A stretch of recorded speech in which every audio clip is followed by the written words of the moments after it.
Assalamualaikum warahmatullahi wabarakatuh.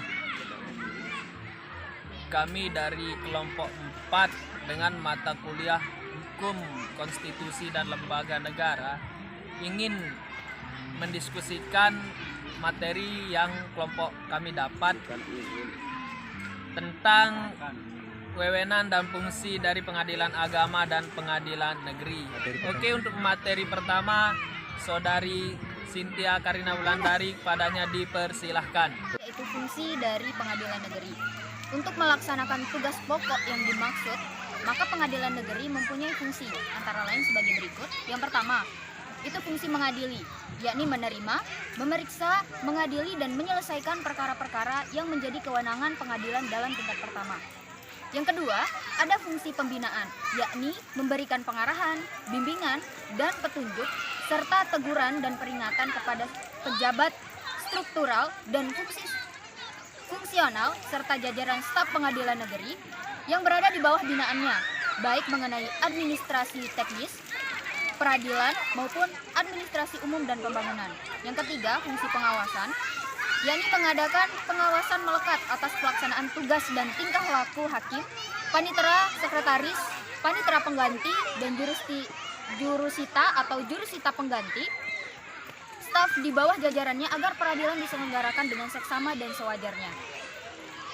Lalu yang keempat, ada fungsi nasihat, yakni memberikan pertimbangan dan penasihat tentang hukum kepada instansi pemerintahan di daerah hukumnya apabila diminta. Yang kelima, ada fungsi administratif, yakni menyelenggarakan administrasi teknis yang dikelola oleh kepaniteraan perdata, kepaniteraan pidana, dan kepaniteraan hukum, dan menyelenggarakan administrasi hukum, administrasi umum yang dikelola oleh bagian kepegawaian, organisasi dan tata laksana, bagian umum dan keuangan, serta perencanaan teknologi informasi dan pelaporan. Dan yang terakhir, itu ada fungsi lainnya.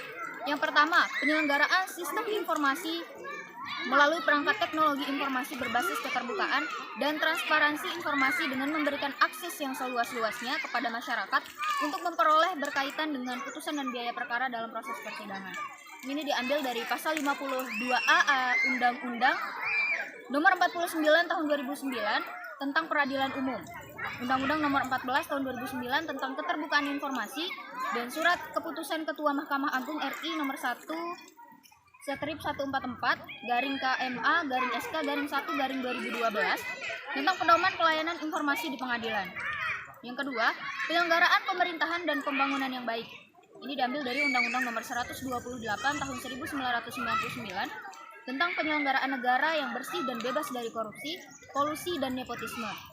Surat Keputusan Ketua Mahkamah Agung RI Nomor KMA-01-SK-1/2010, SK Sekretaris Mahkamah Agung RI Nomor 02-SK-SEK-1/2010, SK Kepala Badan Urusan Administrasi Mahkamah Agung RI Nomor 002-SK-BUA-1/2010 tentang pedoman pelaksanaan penyerapan anggaran APBN di lingkungan Mahkamah Agung dan 4 lingkungan badan peradilan di bawahnya. Ya, itu tadi fungsi dari pengadilan negeri.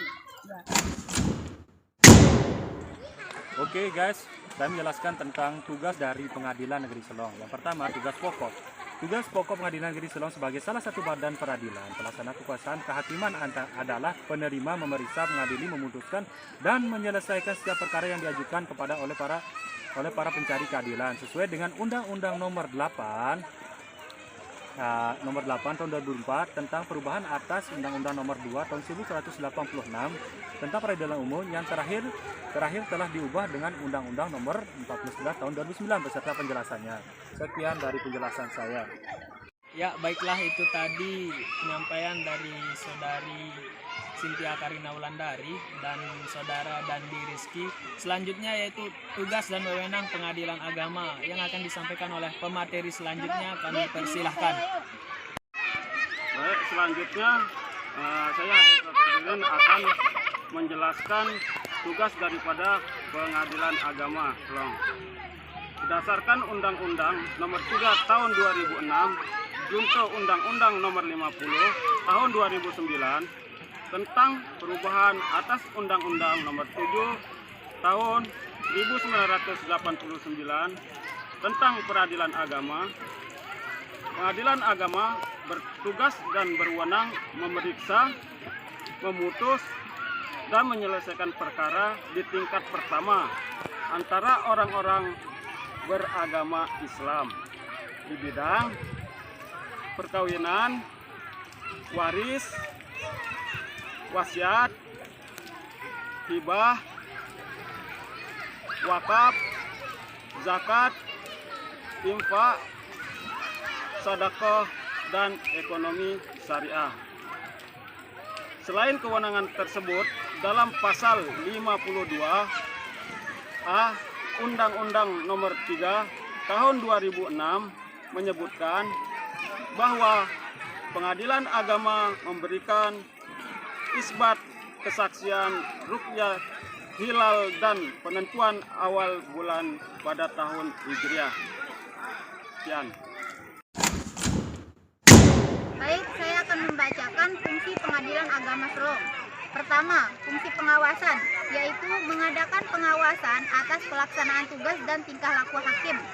Yang kedua, fungsi pembinaan, yaitu memberikan pengarahan, bimbingan, dan petunjuk kepada jajarannya, baik yang menyangkut tugas teknis justisia, administrasi peradilan, maupun administrasi umum. Terus yang ketiga, fungsi administrasi, yaitu memberikan pelayanan administrasi, kepaniteraan bagi perkara tingkat pertama, serta penyitaan dan eksekusi perkara banding, kasasi, dan peninjauan kembali, serta administrasi peradilan lainnya, dan memberikan pelayanan administrasi umum kepada semua unsur di lingkungan pengadilan agama. Yang keempat, fungsi nasihat, yaitu memberikan keterangan, pertimbangan, dan nasihat terhadap hukum Islam pada instansi pemerintah di wilayah hukumnya, apabila diminta sebagaimana diatur dalam pasal 52 ayat 1 Undang-Undang Nomor 7 Tahun 1989 tentang peradilan agama yang dirubah dengan Undang-Undang Nomor 3 Tahun 2006 dengan perubahan kedua, yaitu Undang-Undang Nomor 50 Tahun 2009. Dan fungsi lainnya yaitu pelayanan terhadap penyuluhan hukum, riset, dan penelitian, serta lain sebagainya, seperti diatur dalam keputusan Ketua Mahkamah Agung RI Nomor KMA/004/SK/2/1991. Ya, baiklah, tadi itulah pemaparan dari para pemateri. Sekarang kita ke kesimpulan. Nah, kesimpulan ini akan dibacakan oleh Ibunda Desi Yusniwardani. Kepadanya dipersilahkan. Baiklah, saya akan menyampaikan kesimpulan yang sudah disampaikan sama teman-teman. Jadi kesimpulannya adalah tugas dan fungsi pengadilan negeri tercantum dalam Undang-Undang Nomor 12 Tahun 1986 Pasal 50 yang memiliki 5 fungsi, yaitu fungsi pengadili, pembinaan, pengawasan, nasihat, dan administratif. Sedangkan tugas dan fungsi pengadilan agama tercantum dalam Undang-Undang Nomor 3 Tahun 2006 Junto Undang-Undang Nomor 50 Tahun 2009 tentang perubahan atas Undang-Undang Nomor 7 Tahun 1989 tentang peradilan agama. Terdapat fungsi pengawasan, pembinaan, administratif, dan fungsi lainnya, yaitu fungsi teknis, manajemen, administratif perkara, SDM, keuangan, aset, dan keterbukaan informasi. Sekian, terima kasih. Baiklah, itulah tadi pemaparan dari pemateri dan kesimpulannya. Mungkin cuma ini yang bisa kelompok kami sampaikan. Mohon maaf atas segala kekurangan. Wabillahi taufiq wal hidayah. Assalamualaikum warahmatullahi wabarakatuh. Waalaikumsalam.